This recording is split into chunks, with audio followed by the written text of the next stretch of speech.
তো গল্পটা শুরু হচ্ছে রাহুলের সাহস দেখানো দিয়ে। গ্রামের লোকের সাবধানবাণী সে তো হেসেই উড়িয়ে দিল। অবিশ্বাসী যেমন হয় আর কি। হ্যাঁ, রাত 10টা নাগাদ লণ্ঠন হাতে সে ওই বাড়িতে ঢুকল, আর ঢোকার সাথে সাথেই দরজাটা একটা বিকট শব্দ করে বন্ধ হয়ে গেল। ক্লাসিক। একদম। ভেতরের পরিবেশটাও যেমনটা হয়, ধুলো, মাকড়সার জাল, আর সব চুপচাপ, নিস্তব্ধ। কিন্তু আসল মোচড়টা এলো একটু পরে। দেওয়াল থেকে হঠাৎ একটা ছবি পড়ে গেল, ধুলো মাখা। আচ্ছা। আর রাহুল ছবিটা তুলে দেখেই চমকে গেল, ভীষণভাবে চমকে গেল। কেন, কি ছিল ছবিতে? ছবির মানুষটা দেখতে হুবহু ওর নিজের মতো। বলেন কি, নিজের মুখের মতো দেখতে? হ্যাঁ, এটা কিন্তু শুধু ভয়ের না, কেমন যেন একটা ব্যক্তিগত ধাক্কা, তাই না? ঠিক এখানেই গল্পটা অন্যরকম হয়ে দেয়। এটা শুধু অদ্ভুতরে নয়, এর একটা মনস্তাত্ত্বিক দিক আছে। নিজের চেহারার একজনকে ওই রকম ভুতুরে জায়গায় খুঁজে পাওয়া, এটা তো পরিচিতি নিয়ে প্রশ্ন তুলে দেয়। হ্যাঁ, ওই যে বলে আনক্যানি ভ্যালির মতো অনুভূতি। চেনা জিনিস অচেনা পরিবেশে দেখলে ভয়টা আরো বেশি করে। এটা তো রাহুলের আত্মপরিচয়কেই যেন চ্যালেঞ্জ করছে। একদম। মনে হচ্ছে যেন বাড়িটার সাথে রাহুলের কোনো গভীর যোগাযোগ আছে হয়তো। ঠিক। আর এই ব্যক্তিগত ভয়ের অনুভূতিটাই হয়তো পরের ঘটনাগুলোকে আরো জমাট করে তুলেছে। যেমন ধরুন, এরপরেই শুরু হলো বাতাসে ঠান্ডা স্রোত, ছাদে কিসের যেন চলার শব্দ, খসখস আওয়াজ। এই সাউন্ডগুলো। আর সিঁড়ি দিয়ে কি যেন একটা নেমে আসছে, ধীরে ধীরে, টুপ টুপ টুপ। এই আওয়াজটা তো গায়ে কাটা দেয়। হ্যাঁ, ক্লাসিক ভয়ের উপাদান এগুলো। কিন্তু ওই ছবির ঘটনার পর এগুলোর মানে যেন পাল্টে গেল। মনে হচ্ছে সবকিছুই ওকে উদ্দেশ্য করে হচ্ছে। ঠিক, তখন আর এগুলো শুধু বাইরের ঘটনা থাকে না। রাহুলের মনে হতেই পারে যে এই সব কিছু, এই শব্দ, ছায়া, সব যেন তাকেই নিশানা করছে। ভয়টা তখন একদম ভেতরের হয়ে যায়। হ্যাঁ, নিজের অস্তিত্ব নিয়েই প্রশ্ন। তো রাহুল ভয় পেয়ে পালানোর চেষ্টা করে। স্বাভাবিক। কিন্তু দরজাই খোলে না। আটকে গেছে।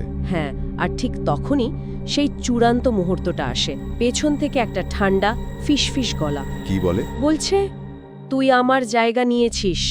ও, এই কথাটা? হ্যাঁ। শুনেই রাহুল চিৎকার, তারপর অজ্ঞান। এই ফিসফিস কথাটা কিন্তু গল্পের মোড় পুরো ঘুরিয়ে দেয়। তুই আমার জায়গা নিয়েছিস, এর মানে কি হতে পারে? সেটাই তো প্রশ্ন।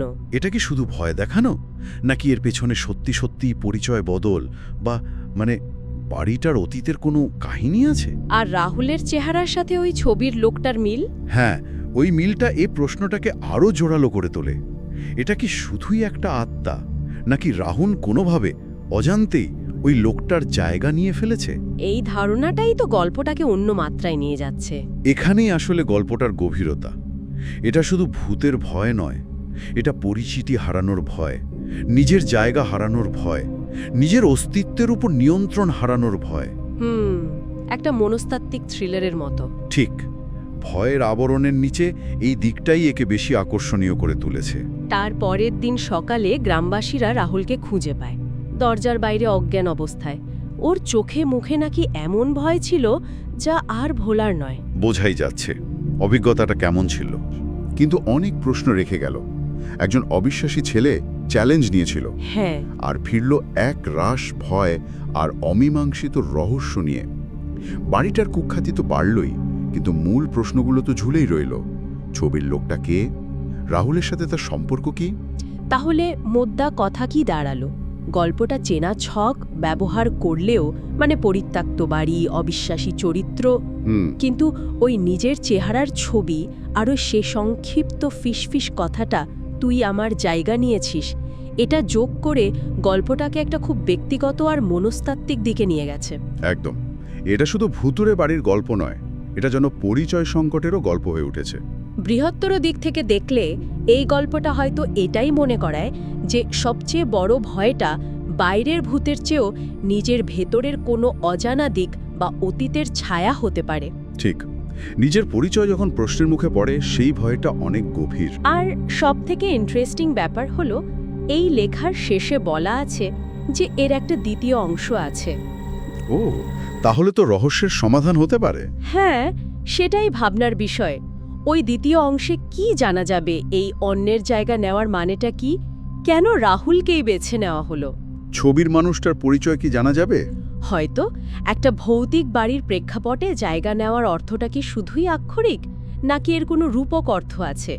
এই প্রশ্নগুলো কিন্তু আমাদের ভাবাচ্ছে। সত্যি ভাবার মতো প্রশ্ন রেখে গেল গল্পটা। দ্বিতীয় অংশের জন্য অপেক্ষা করতেই হচ্ছে।